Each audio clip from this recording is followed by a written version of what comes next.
নমস্কার বন্ধুরা, আশা করি সবাই খুব ভালো আছেন।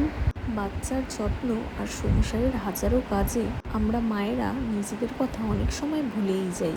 আয়নার সামনে দাঁড়ালে মনে হয় যে নিজের ত্বকের জেল্লাটা হারিয়ে ফেলেছি। তাই আজ ভাবলাম বাচ্চার ঘুমের ফাঁকে নিজের জন্য 10 মিনিট সময় বার করি। আজ আমি আপনাদের দেখাবো খুব সাধারণ একটি ঘরোয়া স্কিন কেয়ার রুটিন। ভিডিওটি শেষ অবধি দেখবেন, আশা করি আপনাদের খুব ভালো লাগবে। এখানে আমি ব্যবহার করছি ল্যাকমি ফেস ওয়াশ, আর স্ক্রাবের জন্য ব্যবহার করছি এনক্যাফের কফি ফেস স্ক্রাবারটা। তো চলুন আজকের ভিডিওটি শুরু করা যাক। দেখাচ্ছি যে আমি স্টেপ বাই স্টেপ কী করি। ল্যাকমির এই ফেস ওয়াশটি খুবই ভালো, খুব হালকা, আর আমার ত্বকের জন্য বেশ ভালো কাজ করে। ফেস ওয়াশ করার সময় মনে রাখবেন যে খুব বেশি জোরে জোরে ঘষা দেবেন না। প্রথমেই ফেস ওয়াশটা ক্রিমের মতো লাগিয়ে নিতে হবে। সারা গালে আমি ফোঁটা ফোঁটা করে লাগিয়ে নিয়েছি। তারপরে ভালোভাবে ম্যাসাজ করতে হবে গোল গোল করে। ত্বকের সমস্ত ময়লা খুব ভালোভাবে পরিষ্কার হবে। আর একটা কথা, ফেস ওয়াশ কেনার সময় নিজের ত্বক দেখাটা খুব জরুরি, যে সেটি কি নর্মাল স্কিন না ড্রাই স্কিন নাকি সেন্সিটিভ, এটা ভালোভাবে জেনে তারপরেই ফেস ওয়াশ কেনা উচিত। আমার যেহেতু ড্রাই স্কিন, তাই আমি ল্যাকমির এই ফেস ওয়াশটা ব্যবহার করি। এটা খুবই ভালো। বাইরে বেরান অথবা না বেরান, দিনে 2বার ফেস ওয়াশ করা কিন্তু খুব জরুরি। একবার সকালে ঘুম থেকে ওঠার পর, আর একবার রাতে শুতে যাবার আগে। এতে সারাদিনের ধুলোবালি তেল যা জমা থাকে তা সব নিমিষেই পরিষ্কার হয়ে যায়।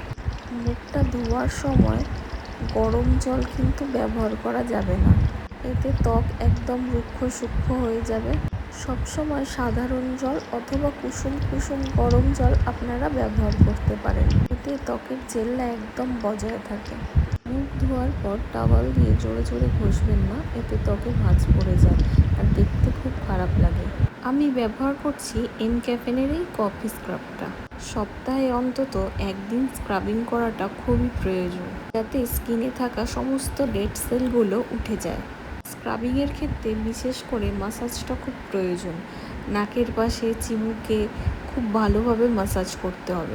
আমি এখানে স্ক্রাবারটা ইউজ করার পর হালকা একটু জল হাতে নিয়ে ভালো করে মুখটা আমার ম্যাসাজ করে নেব। স্ক্রাব করলে ত্বক ভিতর থেকে অনেক বেশি নরম এবং উজ্জ্বল দেখায়। অনেকে ভাবেন হয়তো খুব জোরে জোরে ঘষলে মুখ বেশি পরিষ্কার হয়, কিন্তু সেটা একদমই ভুল। জোরে জোরে ঘষলে ত্বক কিন্তু রুক্ষ বেশি দেখায় এবং র্যাশ হবার সম্ভাবনা থাকতে পারে, চামড়া ছিলে যেতে পারে। তাই খুব হালকা হাতে হাতে সময় নিয়ে স্ক্রাবিংটা করবেন। স্ক্রাবিং কিন্তু প্রতিদিন করার জিনিস নয়, সপ্তাহে বড়জোর 2বার স্ক্রাব করা যথেষ্ট। অতিরিক্ত যদি স্ক্রাব করেন তাহলে কিন্তু মুখের সাধারণ তেল নষ্ট হয়ে যেতে পারে এবং ত্বক বেশি খসখসে হয়ে যাবে। স্ক্রাব করার পর কিন্তু ত্বকের ছিদ্রগুলো অথবা পোরসগুলো কিন্তু খুলে যায়। এই স্ক্রাব করার পর অবশ্যই একটা ভালো ময়শ্চারাইজার ইউজ করা কিন্তু খুবই জরুরি। এতে ত্বক থাকে ঠান্ডা এবং আর্দ্রতাও বজায় থাকে। ফেস ওয়াশ ও স্ক্রাব করার পর আমি এই পিচ মিল্কটা মুখে মেখে নেব। উফ, এই গন্ধটা জাস্ট অসাধারণ, পুরো মিষ্টি পিচের মতো। আর এর টেক্সচারটা এত হালকা, এত লাইট ওয়েট যে মাখলে একদম চিপচিপে মনে হয় না। ক্রিমটা পুরো মুখে ভালো করে লাগিয়ে নিয়ে হালকা হাতে ভালোভাবে ম্যাসাজ করুন। এতে ত্বক ঝুলে যায় না এবং রক্ত সঞ্চালন খুব ভালো হয়। আমি যেহেতু ক্রিমটা বিকেল দিকে মাখছি, তাই আর সানস্ক্রিনটা অ্যাপ্লাই করব না। তোমরা যদি কেউ দিনের বেলায় ক্রিম মাখো, তারপরে কিন্তু অবশ্যই সানস্ক্রিন অ্যাপ্লাই করে তবেই বাইরে যাবে। এই ক্রিমটা এত ভালো যে মেকআপের বেস হিসেবেও খুব ভালো কাজ করে। আর সত্যি এই ক্রিমটা মাখলে স্কিনটা এত নরম হয়ে যায়, পুরো বেবি সফট স্কিন যাকে বলে আর কি।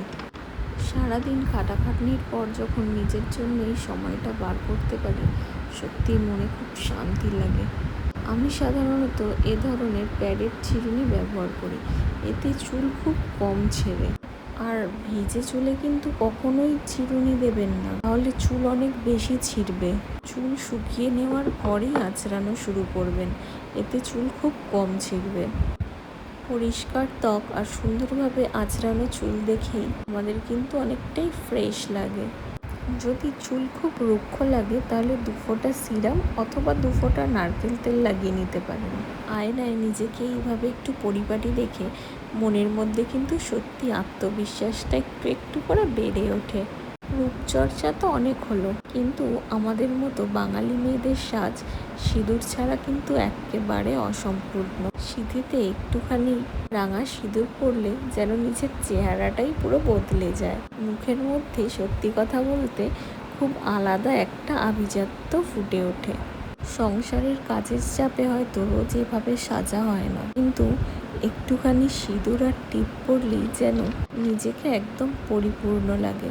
আমি সবসময় খুব একটা ছোট্ট টিপ পরতে ভালোবাসি। সিঁদুরের সাথে মিলিয়ে একটা টিপ পরলে ব্যাস সাজটা পূর্ণতা পায়।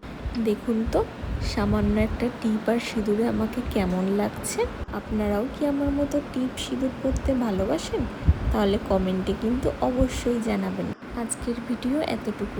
সবাই খুব ভালো থাকবেন। দেখা হবে পরের ভিডিওতে। ধন্যবাদ।